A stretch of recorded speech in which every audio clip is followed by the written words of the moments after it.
You've probably heard it before. If you just budget better, you wouldn't be poor. Or stop buying lattes and start saving. But here's what no one tells you. Being poor doesn't mean spending recklessly. It means being punished financially for things you can't control. You pay more to cash a paycheck.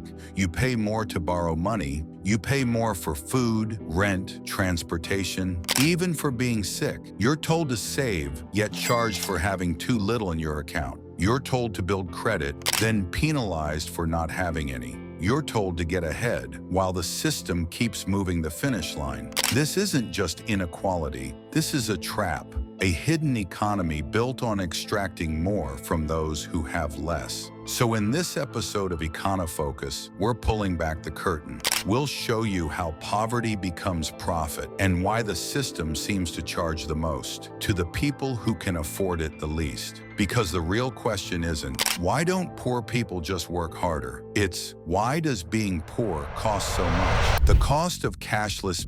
Meet Tanya. She works 2 jobs, cleaning offices by day, stocking shelves by night. She earns just enough to scrape by, but not enough for a bank to call her worth it. So instead of direct deposit, Tanya cashes her paycheck at the corner store. And every 2 weeks, they take a cut. $12 here, $20 there. Over a year, that's more than $1,000 gone, just for accessing her own money. She doesn't have a checking account, not because she doesn't want one, but because she's been burned before. 1 overdraft fee turned into 4. Minimum balances she couldn't meet triggered penalties. Eventually, her account was closed. Now she's what banks call unbanked. And when you're unbanked, the world gets more expensive. Need to pay rent? You buy a money order? Need to pay a bill? You do it in person with cash and risk a late fee if you can't get there on time. Forget online discounts. Forget autopay. There's no cash back, no rewards, no protection, just penalties for being poor. And payday lenders, they're always ready with a smile and a contract. But what Tanya really needs is a system that doesn't punish her for being cautious, for being broke, for surviving. But that's not how it works. Instead of building wealth, she's stuck paying to stay afloat, while those with more pay less for more. And it's not just banking. From where you live to what you eat, the cost of poverty is built into everything. So let's talk about where Tanya goes when the rent's due, and the options are even worse. Renting is a trap. After cashing her paycheck and paying fees just to exist, Tanya heads home. But home isn't hers. It's a 2-bedroom apartment in an aging building, peeling paint, a leaky faucet, and locks that don't quite click. She pays $1,450 a month, more than half her income, just to rent it. No dishwasher, no central air, no equity, just shelter and stress, and she's not alone. Nearly half of all U.S. renters are now rent-burdened, meaning they spend over 30% of their income on rent. For the poor, that number can reach 50, even 60%. But here's the trap. If you don't have savings for a deposit or a strong credit score or proof of stable income, you don't qualify for the better units. So you end up in the ones with higher fees, shorter lease terms, and weekly rent cycles. Yes, weekly, because some landlords know the poor live paycheck to paycheck, so they make it easier to move in and harder to move out. Even if you want to buy, you can't. No savings means no down payment. No credit means no mortgage. And if you somehow get approved, your interest rate is higher because you're seen as a risk, so you're stuck, paying more every month for something you'll never own, pouring money into someone else's property, someone else's wealth. You want stability, but the system only gives you survival. And that's not the end of it, because when rent eats your paycheck and your car breaks down, you're not just stuck, you're stranded. Transportation in a broken system. Tanya's second job is across town. She leaves home before sunrise to catch the only bus that gets her there on time. But last week, the bus broke down, and when she was late, her supervisor didn't ask why. He just docked her pay and gave her a warning. That's the problem when you rely on public transportation that wasn't built for you. Miss one transfer and your day unravels. Try hauling groceries or commuting with a child, or getting to a night shift when the last bus left an hour ago. So people like Tanya do what they can. She saved for months, just to buy a used car. No warranty, no safety net. It was freedom until the engine died. The repair bill, $2,400. More than she has in her bank account, if she even has one. And now she's faced with choices no one should have to make. Fix the car or pay rent. Borrow from a payday lender or lose her job. Walk miles to work or not go at all.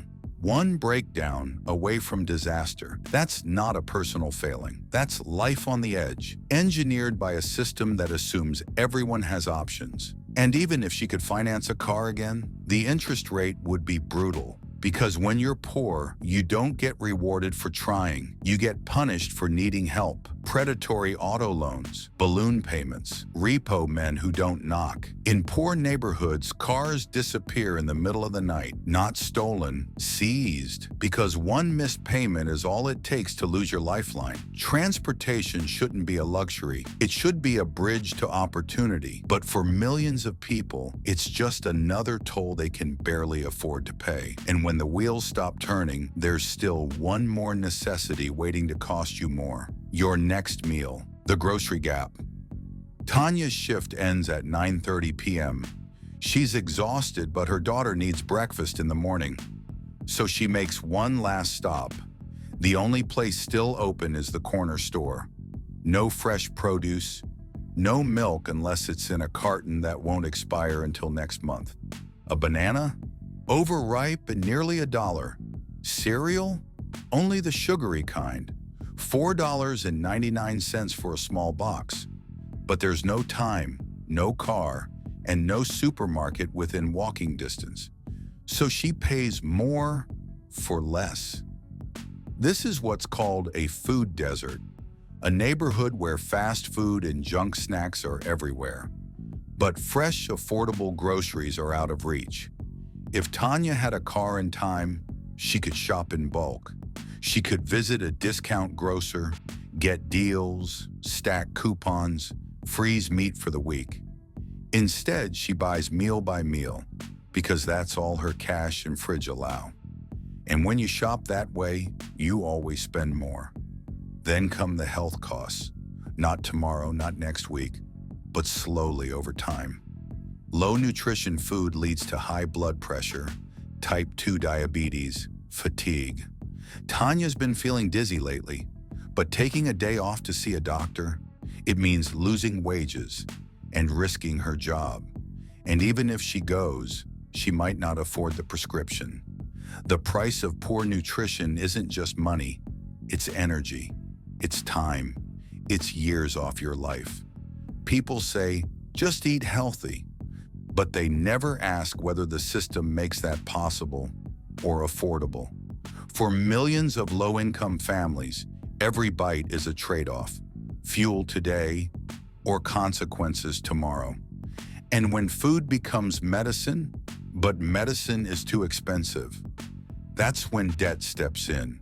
And debt for the poor comes with a price no one sees coming. The interest rate of desperation.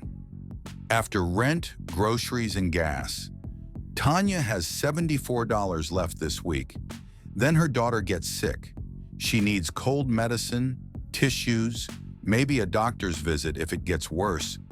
But Tanya's already stretched thin, so she walks past the bank and into the fluorescent-lit payday lender 2 blocks down. They smile. No credit check, no waiting. Just sign here, and you'll get your money in minutes. What they don't say out loud is the interest rate. 391% APR. She borrows $200. Next week, she owes $235. She can't afford that, so she rolls it over. Again and again. By the 3rd month, she's paid more in fees than she originally borrowed. And the loan, still there. This is the interest rate of desperation, the price of needing help when no one else will lend it. Tanya didn't overspend. She didn't splurge.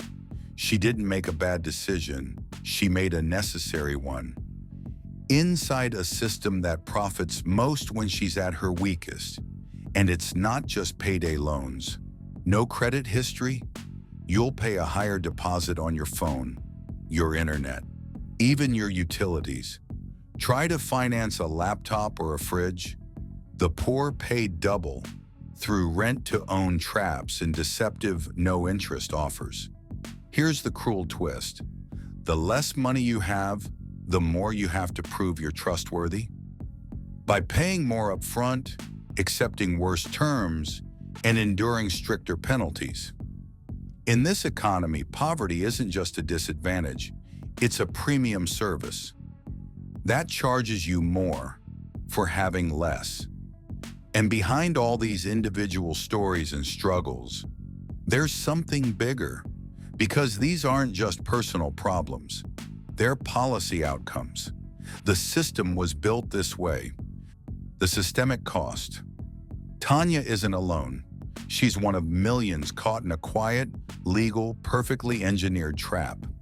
A trap designed not to help people escape poverty, but to monetize it, because this isn't just about bad luck. This is by design. From check cashing fees to inflated rent, from food deserts to payday loans, every inefficiency, every inconvenience, every penalty feeds someone else's profit margin. The corner store charging $6 for eggs, they survive because a supermarket never came. The payday lender with the 400% APR, they thrive because traditional banks close their doors to low-income neighborhoods. The rent-to-own furniture company, they know you can't afford to buy new, so they offer what sounds like freedom until the bill is 3 times the sticker price. This is the business of being broke, a hidden economy powered by scarcity and held up by policy. In fact, many of these practices are subsidized, regulated, or ignored by lawmakers. Because poverty isn't just tolerated in our system, it's profitable. The government offers tax breaks to landlords, but not to renters. Big banks get bailouts. Low-income families get overdraft fees.